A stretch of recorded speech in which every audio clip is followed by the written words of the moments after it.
Anora tells the story of a stripper, and don't you dare call her a prostitute, named Anora, although she goes by Annie throughout the movie, and she gets involved with a Russian billionaire's son, and the first part of the movie you see kind of the good in that, the money and the, what wealth can buy, and all of the luxuries that she now has access to due to her connection with the Russian billionaire's son.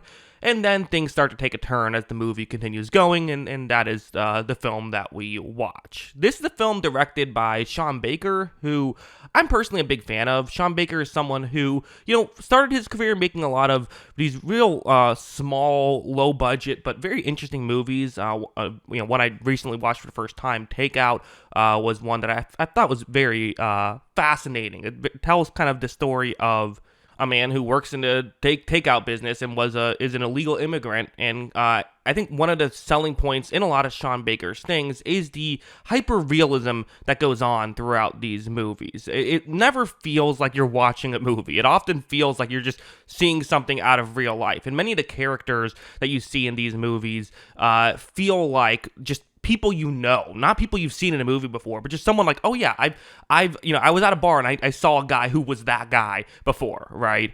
The first time I personally heard about Baker was when he made Tangerine in 2015. That was one that I wouldn't say went mainstream, but you kind of, in movie podcasts, they talked about it. One of what it was known for is that it was shot entirely on iPhones, which was a unique decision that he made. It also tells the story about transgender prostitutes, which is certainly something that you don't see a lot of movies being made about even today, but certainly not 10 years ago.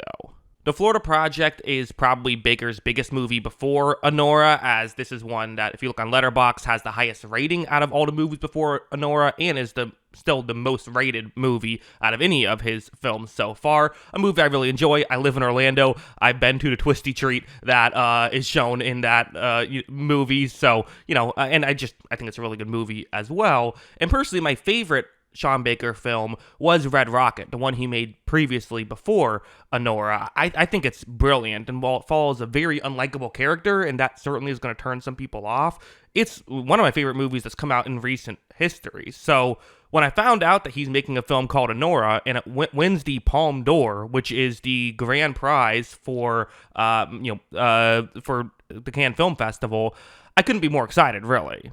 So going in with super high expectations, which is always a dangerous game going into a film, does Anora live up to the hype? I would say it's a very strong movie. There is a lot of really good stuff in here. I still don't think it's quite as good, in my opinion, as Red Rocket, which, again, I think is a masterpiece, but this one's still an incredibly strong work, and certainly one of Baker's better films, in my opinion.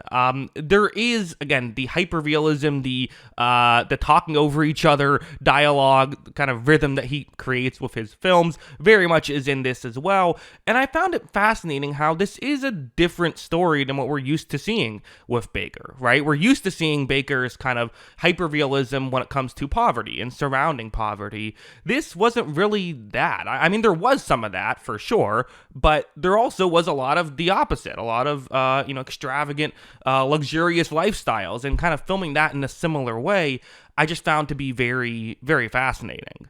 So should you watch Anora? Well, if you're not too familiar with his filmography, I would say absolutely this is worth checking out, just to see if this is your kind of thing. Again, it very much is a grounded style of movie. This is not the kind of movie that is going to give you what maybe you expect going into a movie if you're looking for something more of like a typical Hollywood-style film. That's not what you get out of a Shawn Baker movie. But if this is your kind of thing, absolutely this is worth checking out, and I think it's worth checking out in theaters as well. I made sure I got, I'm hard of hearing, so I made sure I was able to get one with the subtitled showing. I had to show up a little early. I show up 10:30 in the morning to watch a showing of it, but definitely was worth it for me. What's interesting is that this one is Shawn Baker's first film to get real Oscar buzz. In fact, I've seen some sites even putting it as like #1 to win Best Picture, which is kind of crazy because it just doesn't feel like that kind of movie for me. I think it's a great movie. I think it could end up being the best movie of the year, perhaps, but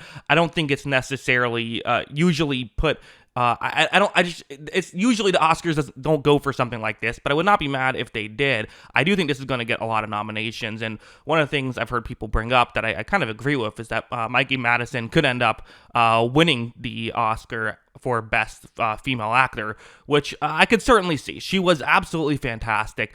This is the movie that needed strong performances, and again, for Shawn Baker, every performance is just so good. Like, even like these minor characters that are in like one or two shots, even I'm like that's a real person.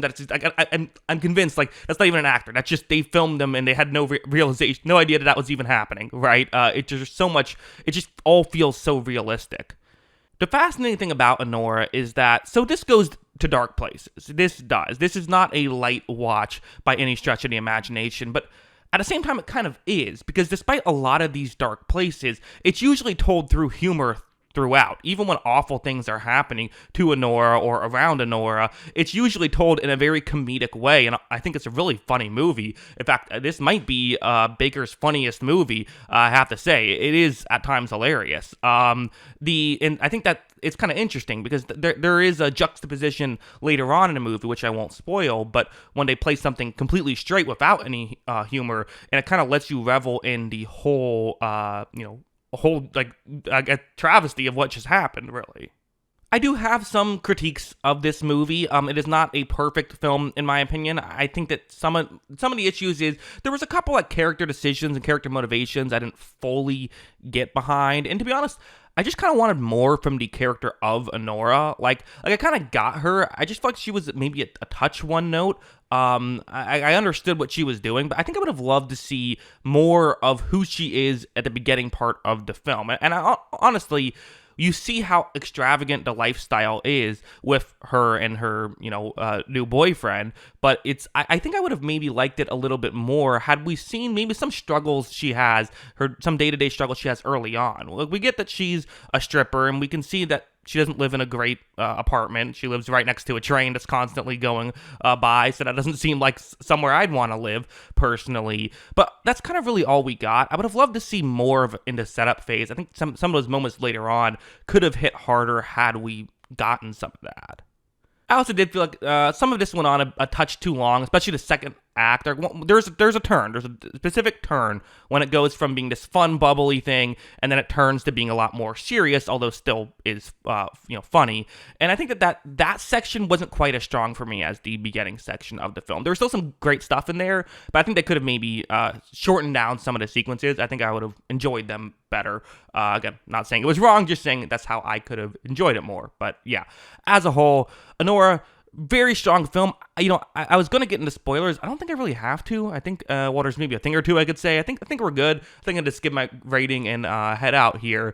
Yeah, really fun movie. Definitely am interested in what you guys think about it. I'm going to give a strong 8 out of 10 here. I think it's very good. It's probably not my favorite movie of the year just yet, but it is high up there. Like I said, I still don't think it's as strong for me as Red Rocket, and I still think I'd put the Florida Project ahead of it as well, because those movies don't quite have those issues that I have with Anora, but we are, I think, these are nitpicks to some degree. These are three really strong movies, and, I would be thrilled to see Shawn Baker get some more mainstream love, because I think he is a really interesting filmmaker. And if Anora is the first one of his you have seen, I really recommend The Florida Project and Red Rocket. I think are great. I think Tangerine and Takeout are also very good. So that's how I would recommend it. I guess for Anora, if you liked the people being the people being awful sections of Anora, check out Red Rocket. If it was the other stuff you liked more, maybe check out The Florida Project. Although neither movies are have people being totally great, is how I would say that. But yeah, those are my thoughts on I guess his entire Shawn Baker, but also of Anora. What do you think? Let me know your thoughts in the comments below. Always love hearing from you, and of course, as always, thanks for watching.